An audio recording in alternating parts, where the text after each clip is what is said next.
Salut les sorciers, les moldus et autres créatures magiques, on espère que vous allez bien. On se retrouve aujourd'hui dans une nouvelle vidéo, notre premier Do It Yourself.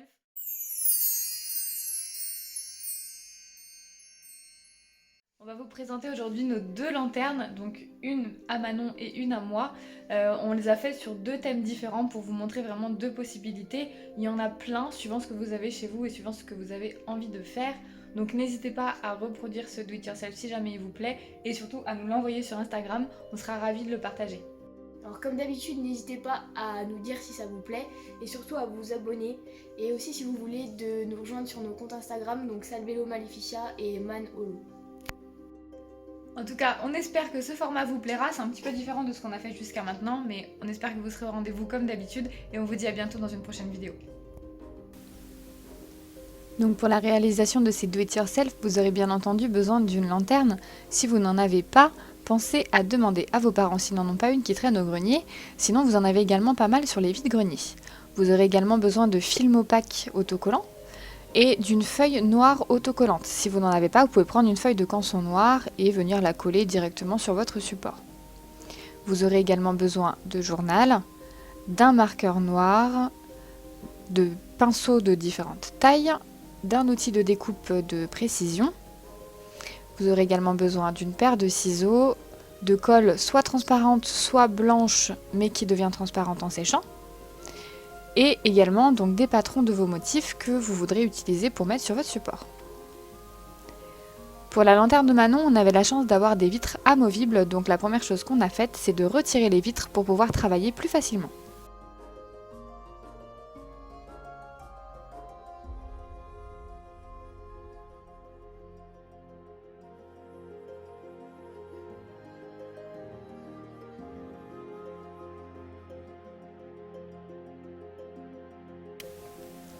Une fois cette partie terminée, la première chose qu'on a faite, c'est de venir prendre dans notre journal des morceaux donc, de papier coupés de manière complètement aléatoire, mais par contre uniquement dans du texte, donc sur des parties qu'on trouvait nous intéressantes à travailler. On les a ensuite superposées sur la vitre pour être sûr d'en avoir découpé suffisamment.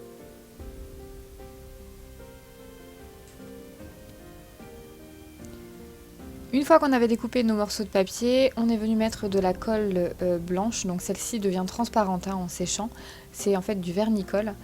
Donc on en a badigeonné sur l'ensemble de la vitre et on est venu superposer les morceaux de journal pour faire comme un patchwork en fait tout simplement. Donc on a mis de la colle en dessous et par-dessus pour sceller tous les morceaux entre eux. Donc pour cette partie, si vous êtes amené à le reproduire, n'hésitez pas à mettre pas mal de matière. Il faut vraiment que toutes les parties du journal soient bien fixées, sinon vous risquez d'avoir des décollements. Sachez que cette partie-là, vous pouvez également le faire avec des serviettes si vous préférez, des serviettes de décoration.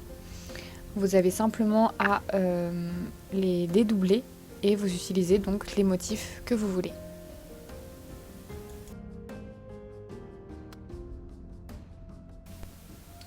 L'étape suivante consistait donc à découper le film opaque.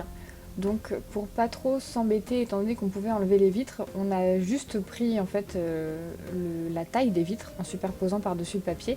On a fait le patron avec un marqueur noir et ensuite on a tout simplement découpé la forme qu'il nous fallait directement dans le papier.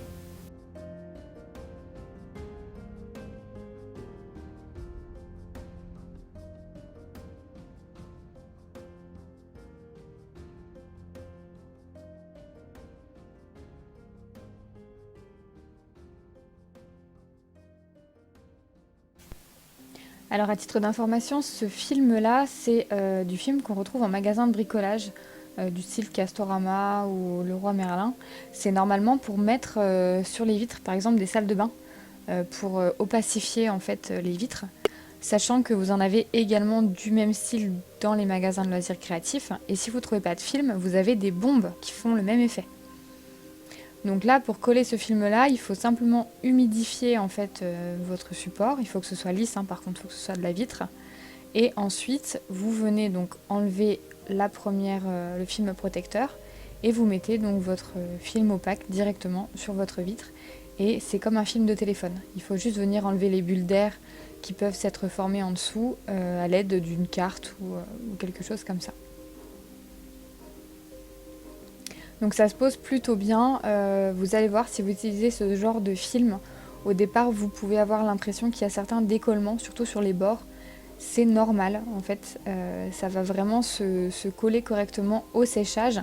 Nous, ce qu'on a fait, c'est qu'on les a placés à l'envers pour que donc le poids de la vitre appuie directement sur le film et qu'il l'aide en fait à sécher correctement. Donc là, c'est la partie la plus compliquée. Une fois que vous avez terminé ça, on est venu donc coller notre patron sur notre feuille autocollante noire.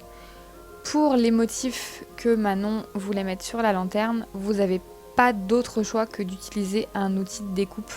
Donc là, il faut faire très attention. Si vous êtes jeune, demandez de l'aide à vos parents.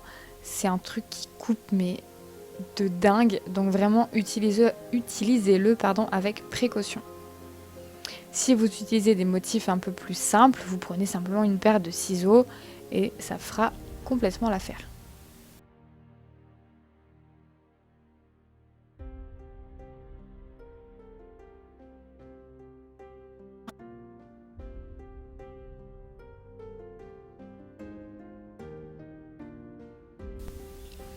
Donc j'imagine que vous l'avez compris, pour cette partie-là, avec l'outil de découpe, il faut venir découper toutes les formes pour venir à l'aide du patron découper votre feuille soit de canson, soit votre feuille autocollante. Donc faites bien attention d'appuyer assez fort pour transpercer vos deux supports. Et ce que je vous conseille, c'est de regarder également par le dessous si ça a bien fonctionné. Ensuite, il faut venir coller votre motif sur votre support sans chercher à décoller quoi que ce soit dans un premier temps. Et une fois que votre motif est collé proprement sur le support, là vous pouvez venir évider le motif. Donc enlever tous les morceaux, toutes les parties que vous ne voulez pas. Donc à l'aide de vos petits outils, soit avec un cure-dent ou quoi pour vous aider un petit peu à soulever les parties que vous voulez enlever. Ou avec les doigts tout simplement. Par contre, il faut y aller vraiment très très doucement, surtout si vous avez des motifs fins comme cela. Et donc faire attention à ne pas couper d'éléments importants. Donc pour sa lanterne, Manon a fait 2 vitres avec des patchwork de journal et 2 vitres avec des motifs découpés. Donc le premier, c'est donc les 3 frères et le deuxième, c'est les reliques de la mort.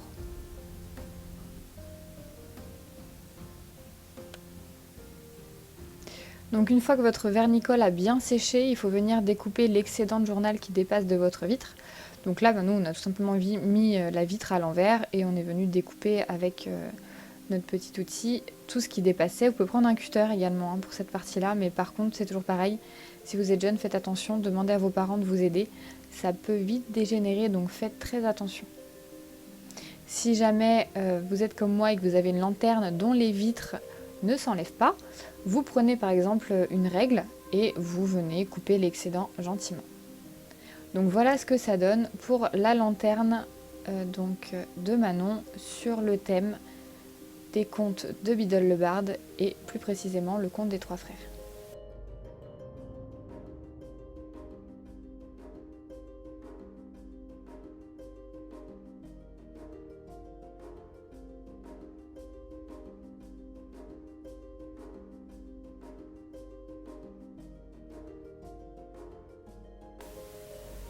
On passe désormais à ma lanterne, donc pour celle-ci ça va être un petit peu plus rapide.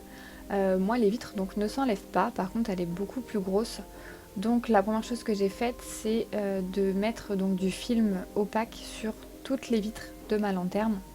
Donc j'ai humidifié, posé le film dessus et ensuite donc je suis venue couper l'excédent avec mon petit outil.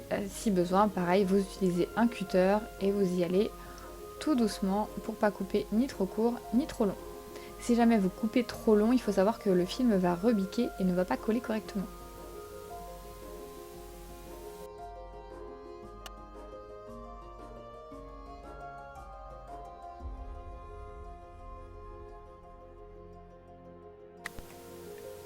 Donc si vous avez des stickers, cette étape est un petit peu plus facile. Moi, pour les lutins, j'ai imprimé des lutins, tout simplement, les silhouettes du moins.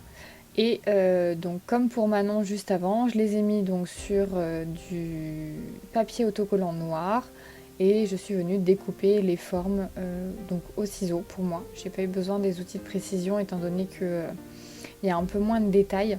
Donc je les ai coupés simplement au ciseau et je suis venue donc les mettre de manière un petit peu aléatoire sur ma lanterne. J'ai découpé plusieurs formes différentes pour pas qu'ils soient tous dans la même position. Et puis différentes tailles également. Pour les lettrages, c'est ma maman qui m'a fait les stickers. Donc là c'est beaucoup plus simple. C'est directement à appliquer donc sur la lanterne. Vous prenez votre petit stickers, vous le placez là où vous voulez, vous frottez un peu les lettres avec une carte et vous retirez tout doucement et les lettres restent directement sur la lanterne. Donc ça c'est hyper pratique. Si vous avez des stickers, c'est le top.